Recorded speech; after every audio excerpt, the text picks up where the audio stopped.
မိမိကိုယ်ကိုအခုတလောကန်ဆိုးနေရထင်ရင်ဒီတရား၅ပါးကိုပြုလုပ်ပါ၅ပါးသီလဆောင်ထိန်ပါမနက်အိပ်ရာထထခြင်းကျွန်ုပ်လည်းကျမ်းမာပါစေတတဝါတွေလည်းကျမ်းမာချမ်းသာပါစေလို့မေတ္တာပို့တာပေးပါ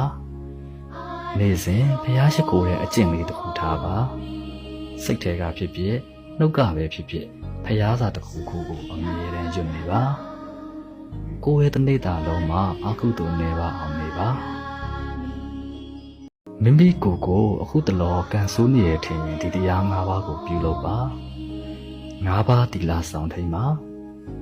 မနက်အိပ်ရာထထခြင်းကျွန်ုပ်လည်းကျမ်းမာပါစေတတဝါတွေလည်းကျမ်းမာချမ်းသာပါစေလို့မေတ္တာပို့တာပေးပါနေ့စဉ်ဘုရားရှိခိုးတဲ့အကျင့်လေးတစ်ခုထားပါစိတ်ထဲကဖြစ်ဖြစ်နှုတ်ကပဲဖြစ်ဖြစ်ဘုရားစာတစ်ခုခုကိုအမြဲတမ်းညွှန်နေပါကိုယ်ရဲ့တစ်နေ့တာလုံးမှာအကုသိုလ်နေပါအောင်နေပါ